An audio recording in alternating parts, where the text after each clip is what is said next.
And where you happy Sunday people. Now, this is 2025. Coming to the end. You know, I always plan ahead. 2026. We are going to go further. Okay, good storylines. I want to give you a celebration of my 25 years. I call it a celebration, Kuanga. Of course, the obvious is the obvious. Kegus, you are in the diaspora. Ekigambo ekyo nze nkireeta mu 2014 nga nkola research. I did a research paper on the life of a migrant. Then I phrased it as the diaspora, the dispossessed. Nze mugugolinge Patrick Kyanda, Middlesex University. Paper iri online. Primary data, yali research method nakozesa. It was a paper that excited so many people, especially at the university. So the word diaspora came up.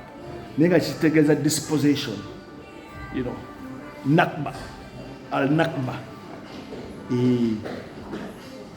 They are Palestine. Bwe babagoba ku ttaka lyabwe ne bafuuka dispossessed. Ne bagenda nti bayita stateless. Kati that whole thing was called Nakba. Nti baliddayo ewaabwe. So I use that in reference. Nti najja ku Bulaaya kuno. I came to the UK with the expectations that I come and go back. But unbeknown to me, I ended up settling here. So that's what diaspora means to me. Of course, it's been adopted. People have picked up the word diaspora. I shared that paper with the embassy here in London. Mr. Peter was doing that time. Maybe I will say the diaspora. Maybe I will template.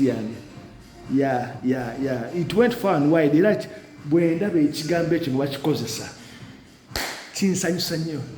That's me. That's about me. You know, of course, in academia, you know, you can be quoted or you can be referenced. But me, I don't go for that. So, you know,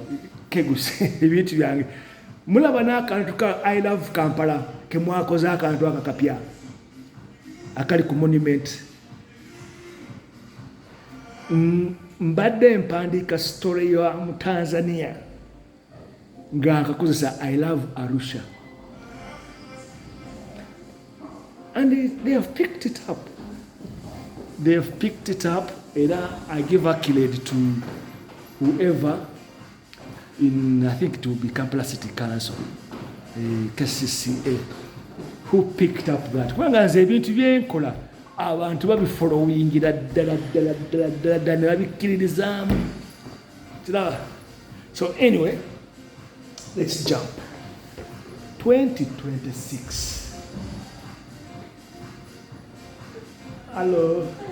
I'm coming inside. Okay. I'll see. Are you doing the class? Yeah. Okay. I'll see you then. Ngenda bawa series. Mulabe buli kimu nga bwe kyali. Mutegeere ebyaliwo byonna. Nandibadde mu America if I had made that decision. America naliyo emyaka ebiri. Nandibadde France. Nariyo. I would have been anywhere. But where did my heart belong? The construction of that is based on predetermined discourse. Nakula mama wange angamba nti Patrick olina okusomera e London. Era degree gye njagala ejja kuba e London. She didn't really believe so much in Makerere University. Yagalanga nnyo ebintu ebiri above and beyond. I think mama yali muto. She had me when she was 16. Muchimanyi ekyo. So aspiration wise, in 1999, when after the independence celebrations at the Sheraton Hotel, you know the story already there. My personal life was on the doldrums. I'm hands full, this and that. So I had to find my direction now. Coming to the UK the first time, I came for purposes, so call it that, visit. There was no reason for me even to it had never crossed my mind. So I came with my girlfriend at the time, a new girlfriend, trying to prove to her that I can do things far and beyond. So while here, I did engage in, of course, it was a study tour, but it exposed me to universities here in the UK, blah, blah, blah, blah, blah, blah, So I picked up interest, and while in Uganda, they contact me again. They say, we have given you, they admitted me because I had my CV, had my credentials and everything. I said, yeah, you can come and study. Very expensive, prestigious university here in London. So, and I could afford to pay my way here. I paid 3 consecutive years, got the visa and came. But on the premise that I have to return to Uganda every year because I told them I had a business. They saw the bank statements and everything, whatever, So if you have told us that you're running a business, you have to come back every year to take care of your business. We don't want you're a young man, very enterprising and blah, blah, blah, blah, blah, blah, blah. You put on a convincing what? So I came, 2001, February the 4th, December 10th, I was in Uganda again. Something.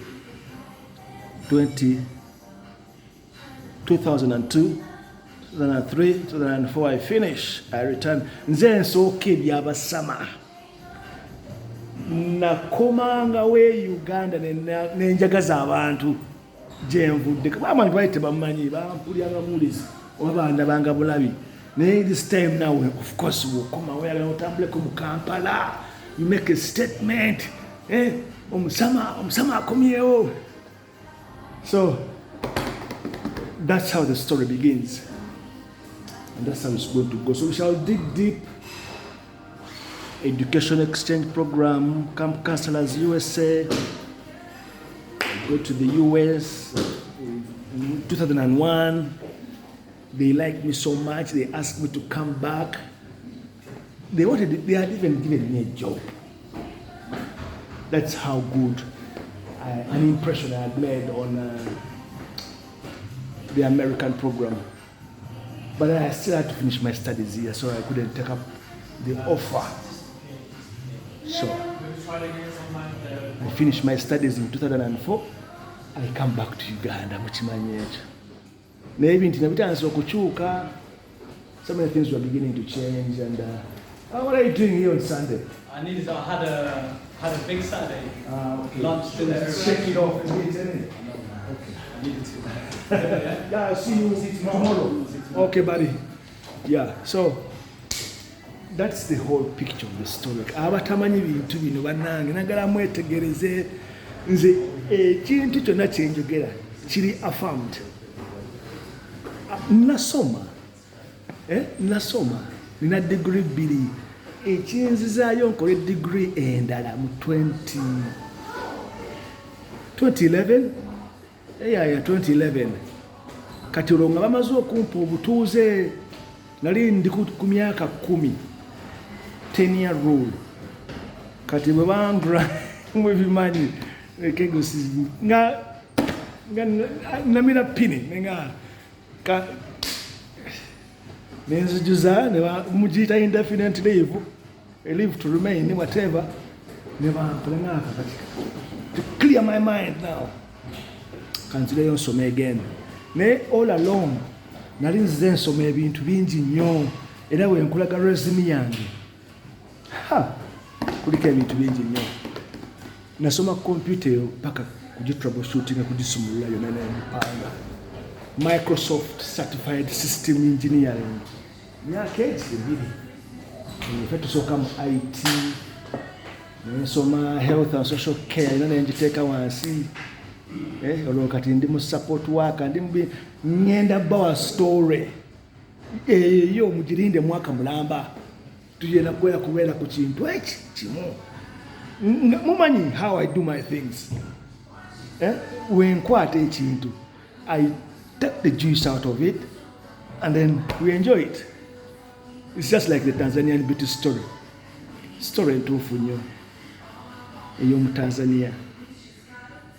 Kaabe mukazi eyali anjagaddeko nze nayagalizanga abantu.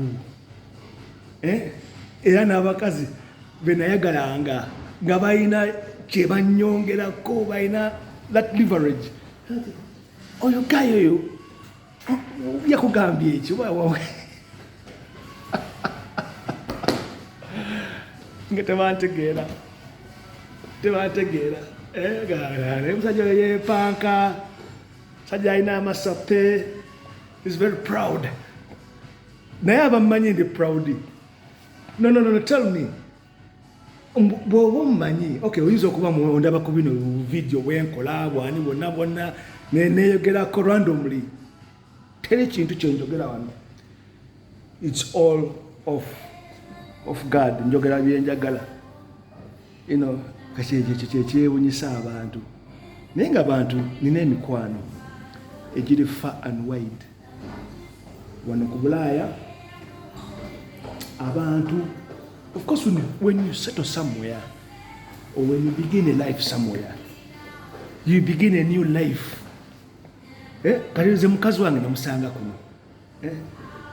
namusanga kuno. Waliwo ntikegose wakitoleta ku bakazi abalungi bwaleka e Uganda. No. It was a new chapter. It was a new beginning. Nkitandikira wano wendi. Yes. Nali maze okusoma 2004 degree ngifunye. Era kyannuma nnyo degree eyo. Bantikira ndi nzekka. I was alone. Nenzijukira ebintu bingi nnyo, and I had done it for my mom. Sente zaali mpitirivu nnyo ze nayitadde mu kusoma. Emitwalo 10 egya $. Nalina sente. Ne bantikira degree yange King's College awo e Waterloo. Ne mpakinga ebintu byange. Nzijukira nagwa ne consignment ya computers. Nze ngenda okutandika internet cafe Ivory Plaza. Tulina omukyala amuyita Sempala Florence, mukwano gwange nnyo, bawe obi wange. Oba bakyaliyo. Njabba noonyako bange omukyala Sempala oyo yankolera sente.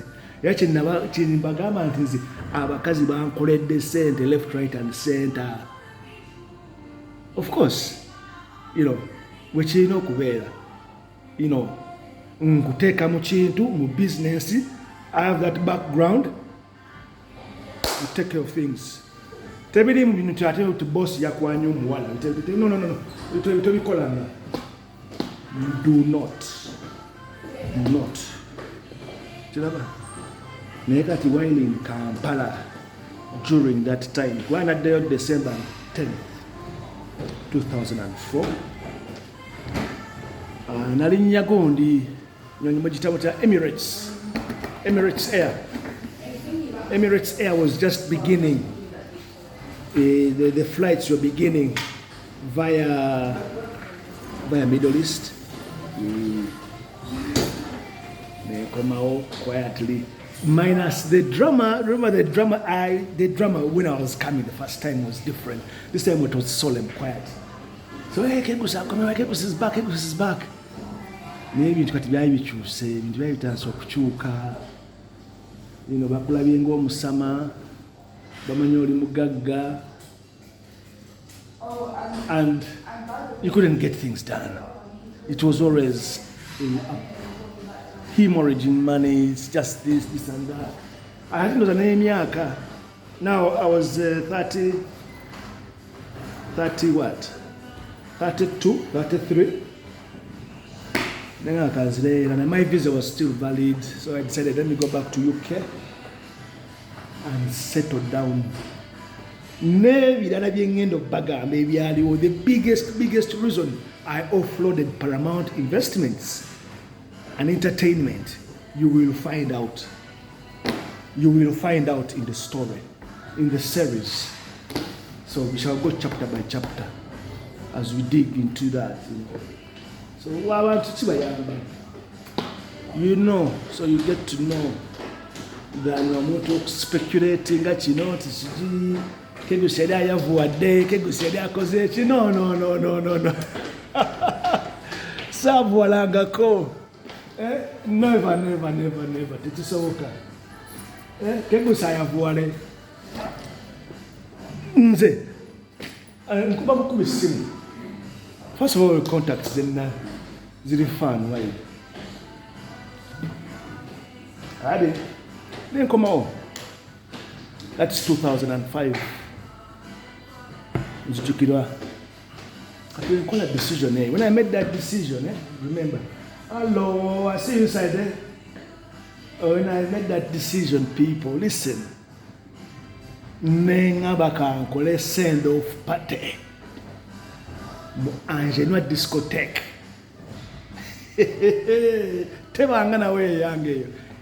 The first and only. Yali anakwez Billy. Friday, Saturday. The who is who in Kampala was there. Nina bajira yo ore. The facts mulabe. Ba Bobby Wine, Fire Best School, Chameleon. Kati tutanso kula. Kati atife abali bakuze amangu nga teba tulaba nti tuli above. Omugagga, boss, mukama waffe. You know, like that. I got to party your open bar. That is it. Chakalenda kubili. They didn't know that I was leaving. See you later, man. I see you anytime. Yeah, see you later. All right, okay. And you. All right, buddy. Nice to see you. And you. All right. I haven't seen you for a long time. I know. Yeah. Really? Are you looking good? Okay. Right. Olava, ada tumedosa gana mulabe mkwano gwange. Mzungu. So that's what I was talking about, people. Next 2026, I'm focusing on one thing. That is it. That is it. Bionange na kubatera wonge na everything, revelations. And if you have my revelations.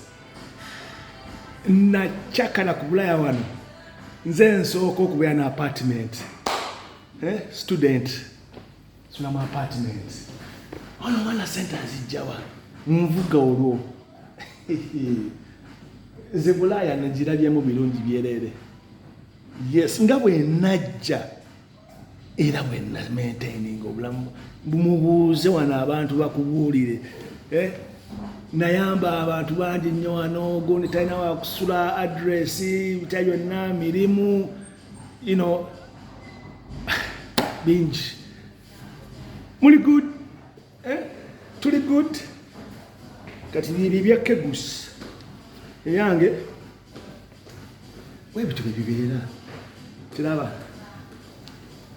Kegusi. Nze nina emikwano mingi nnyo, abantu mbaagala nnyo nange banjagala nnyo. Oli zenna we nali nabaŋŋamba oli baŋŋamba nti tubadde wali ono bakwogeddeko bitoteka kyani yamanye nnyo. Wakubidde CV wano ng'eringa yakiraga nti oyalayika yampulya buulizi. So people want to associate with good things. Kiraba? Ate nange nembanga I position myself in that way, isn't it? Doesn't get better than that. So, 2025 has been a very solemn year. Madam, I've been to be engineer.